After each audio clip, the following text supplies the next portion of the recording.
Hello students, मैं doctor Rajshree, सहायक आचार्य माणिक्यलाल वर्मा, राजकीय महाविद्यालय भीलवाड़ा। जिस टॉपिक पर आज हम डिस्कस करेंगे वो है मौर्योत्तर कालीन कला और स्थापत्य।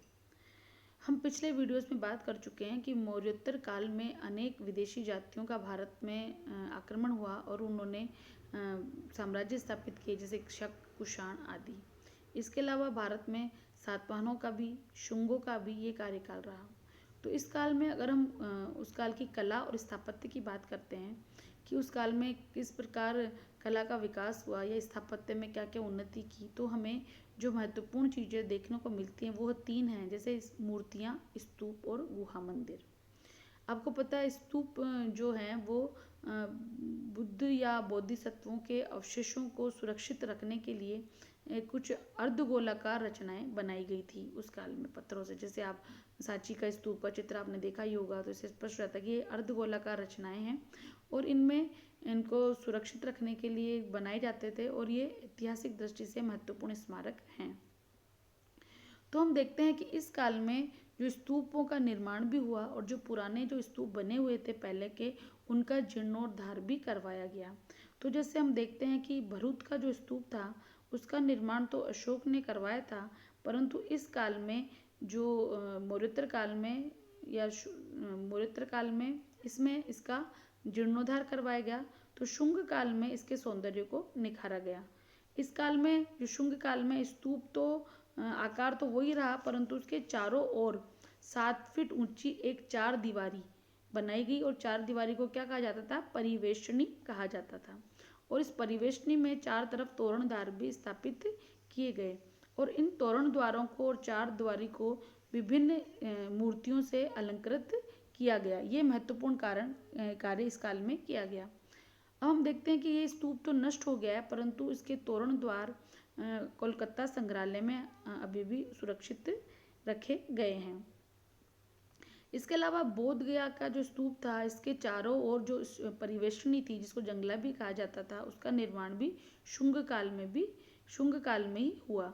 उस पर जो परिवेष्टनी है उस पर अहिछत्र के राजा इंद्रमित्र और मथुरा के राजा ब्रह्ममित्र की रानियों के नाम उत्कीर्ण हैं और ये जो दोनों राजा थे वो शुंगों के सामंत थे। इसलिए स्पष्ट हो जाता है कि ये मौर्योत्तर काल में ये कार्य किया गया। इसके अलावा जो सांची का स्तूप था उसके भी अनेक अंश इसी काल में निर्मित किए गए थे। वहाँ के एक बड़े स्तूप के दक्षिणी तोरण पर राजा सातकर्णी का नाम हमें उत्कीर्ण मिलता है।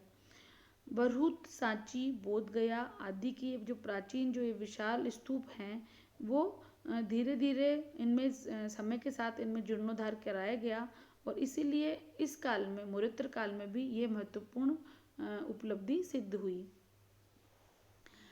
फिर हम बात करते हैं इस काल में गुहा मंदिरों की। गुहा मंदिर मतलब जो गुफाओं में या पत्थरों को काटकर जो गुफाएं में मंदिर बनाए गए। तो मौर्य काल में जो गुहा बनाने की कला का विकास हो गया था, लेकिन इस काल में हमें और अधिक उन्नति देखने को मिलती है।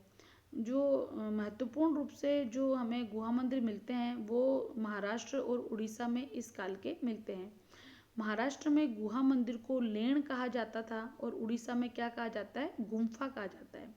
महाराष्ट्र के गुहा मंदिर अधिकतर क्या हैं? बौद्ध चैत्य हैं और उड़ीसा के क्या हैं? जैन मंदिर, जो मौर्योत्तर काल में हमें मिले हैं। उड़ीसा में जैन राजा खारवेल और महाराष्ट्र में सातकर्णी के शासनकाल में इस गुहा निर्माण कला को काफ़ी प्रोत्साहन मिला। हम देखते हैं कि पूना जिले में भाजा और कार्ले की जो गुफाएं हैं वो इस काल में जो कला के सुंदर नमूने हमें मिलते हैं। जो भाजा का चैत्य है वो महाराष्ट्र के गुहा चैत्यों में सबसे अधिक क्या है? प्राचीन है। ये एक विशाल कक्ष के रूप में संरचना बनी हुई है। इसके अलावा जो कार्ले का गुहा चैत्य है वो भारत का विशालतम गुहा मंदिर है। इसमें 15-15 खम्भों का एक विशाल पूरा एक कमरा बना हुआ है और हर खम्भा एक वर्गाकार सीढ़ीदार कुर्सी पर खड़ा हुआ है। तो हम देखते हैं कि जो महाराष्ट्र के जो गुहा मंदिर है उनमें अजंता की गुफाएं भी सबसे प्रसिद्ध और प्राचीन हैं और इनमें गुहा नंबर 10 सबसे पुरानी समझी जाती हैं। इसके अतिरिक्त महाराष्ट्र में हमें बेडसा, नासिक, जुन्नर, कोंडाने आदि स्थानों पर भी गुहा मंदिर हमें मिले हैं। मौर्य युग में गुहा मंदिर बनते थे, पर वो इतने विशाल नहीं थे जितने मौर्योत्तर युग में बनने लगे थे। फिर हम बात करते हैं उड़ीसा के गुहा मंदिर। तो उड़ीसा के गुहा मंदिर अधिकतर क्या है, जैनों के जैन मंदिर है, और इनमें जो हाथी गुम्फा का गुहा मंदिर है वो सबसे प्रसिद्ध है। यहीं पर जो कलिंग चक्रवर्ती सम्राट था खारवेल, उसका सुप्रसिद्ध शिलालेख खुदा हुआ है किसमें, हाथी गुम्फा में। हाथी गुम्फा के अतिरिक्त मंचापुरी गुम्फा, रानी गुम्फा, गणेश गुम्फा, जय विजय गुम्फा, अलकापुरी गुम्फा आदि जो जैन मंदिर है वो हमें उड़ीसा में मिले हैं। ये सारे क्या हैं, मौर्योत्तर कालीन कला के उदाहरण हैं। अब हम बात करें इस काल में मूर्ति कला की, तो हम देखते हैं कि विभिन्न स्तूपों, विभिन्न गुहा मंदिरों में हमें उस काल की मूर्ति कला के अवशेष प्राप्त होते हैं। जैसे भरूच की वेष्टनियों पे जो परिवेष्टनी बनाई गई थी, उसमें छोटे छोटे स्तंभों पर यक्ष यक्षिणियों की सुंदर मूर्तियां हमें देखने को मिली हैं। और जो इसके अलावा गया की वेष्टनी पर भी जगह जगह दृश्य खुदे हुए हैं। ये भरूच की तुलना में अधिक जीवंत प्रतीत होती है। हम देखते हैं कि इन मूर्तियों में बुद्ध के जीवन की घटनाओं को भी दर्शाया गया है।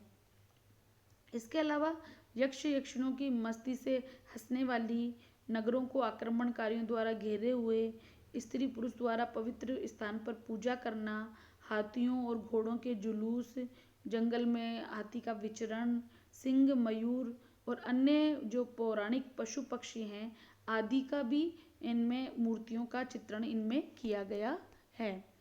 इसके अलावा हमें उदयगिरि की जो मंचपुरी गुफा है और खंडगिरी की अनंत गुफा है, इसमें भी हमें मूर्तियां जो देखने को प्राप्त होती हैं। इसके अलावा भुवनेश्वर के निकट उदयगिरि और खंडगिरी की गुफाओं में भी हमें अनेक मूर्तियां इस काल की मिलती हैं, जिससे स्पष्ट होता है कि इस काल में मूर्ति कला का महत्वपूर्ण रूप से विकास हो चुका था। जब हम बात करते हैं मूर्ति कला की, तो उसमें मुख्य रूप से दो शैलियाँ उभर कर आती हैं, वो है गांधार कला और दूसरी कौन सी है, मथुरा कला। तो हम देखते हैं कि कुषाण काल के पहले बुद्ध की मूर्तियों का निर्माण नहीं होता था, लेकिन कुषाण काल में बुद्ध की मूर्तियाँ बनने लगी। जब हम देखते हैं कि भरूच और सांची आदि के स्तूप में बुद्ध की उपस्थिति को प्रतीकों के रूप में दर्शाया गया है। पहले यूनानी और भारतीय कलाओं के सम्मिश्रण से जिस मूर्ति कला का आरंभ हुआ उसे क्या कहा जाता है, गांधार शैली। क्योंकि इस कला में जो विषय वस्तु थी वो तो भारतीय थी, लेकिन जो शैली थी वो कौन सी थी, यूनानी। इसका विकास ईसा की प्रथम द्वितीय शताब्दी में गांधार और उसके निकटवर्ती प्रदेश में हुआ, इसीलिए इसको गांधार शैली या इंडो ग्रीक शैली कहा जाता है। इसमें मानव शरीर की सुंदर संरचना, मांसपेशियों की सूक्ष्मता, पारदर्शक कपड़े और उनकी सिलवटें और आदि की नक्काशी इस कला की महत्वपूर्ण विशेषताएं हैं। दूसरी हम बात करेंगे मथुरा कला शैली की, तो देखते हैं कि मौर्योत्तर काल में मथुरा में भी कला का महत्वपूर्ण केंद्र रहा, और इस स्थान में जो मूर्तियां बनाई गई वो लाल पत्थर की बनाई गई, और इनमें बुद्ध की मूर्तियां महत्वपूर्ण रूप से बनाई गई। इस शैली के शिल्पियों ने बुद्ध की मूर्तियों के अलावा और लौकिक विषय को लेकर भी काफ़ी मूर्तियां बनाई। ईसा की प्रथम शताब्दी में ही इस शैली का विकास हुआ।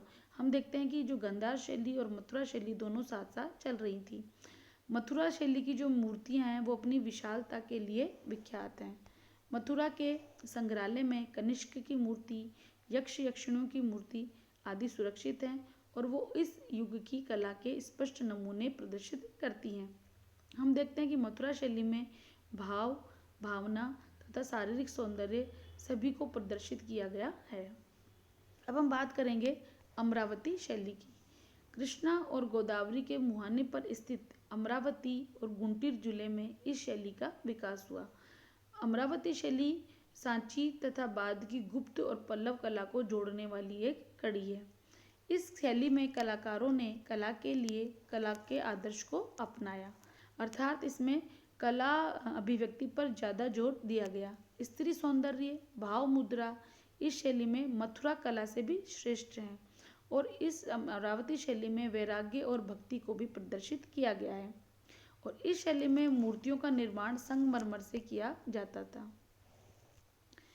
मूर्तियों के अलावा हम देखते हैं कि इस काल में अर्थात मौर्योत्तर काल में सिक्के ढालने की कला का भी विकास हो चुका था। भारत में विदेशों के आने के पूर्व भी सिक्के डाले जाते थे, परंतु वे एक निश्चित आकार के नहीं होते थे, अर्थात यूं कहें कि बेडोल होते थे और उन पे प्राय चिन्हों को ही अंकित किया जाता था। लेकिन मौर्योत्तर काल में एक सिक्के दोनों बाजू से ढलने वाले बन गए, अर्थात सिक्के के एक तरफ राजा की उपाधि और दूसरी तरफ कोई अन्य आकृति ढाली जाती थी।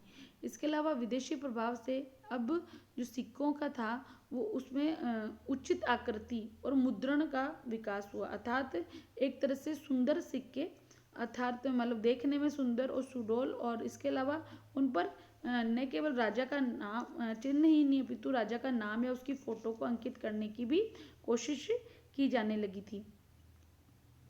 यूनानी, शक, पार्थियन, यूची आदि विदेशी जो राजकुल द्वारा डाले गए सिक्के थे उनका अब सुंदर सुंदर अनुकरण किया गया, वो ऐसे सिक्के डाले जाने लगे।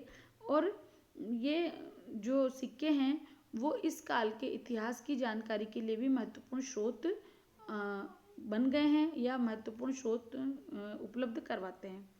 इसी के साथ ये टॉपिक खत्म होता है कि हम देखते हैं कि अगर कला स्थापत्य की बात आती है तो गुहा मंदिर, स्तूप और मूर्तियाँ ये महत्वपूर्ण रूप से इस काल में कला के द्योतक हैं, और ये एग्ज़ाम की दृष्टि से भी आपके बहुत ही इम्पोर्टेंट टॉपिक है। आशा है कि आप इस वीडियो को अच्छे से देखेंगे और इसके हिसाब से पढ़ाई करेंगे। धन्यवाद।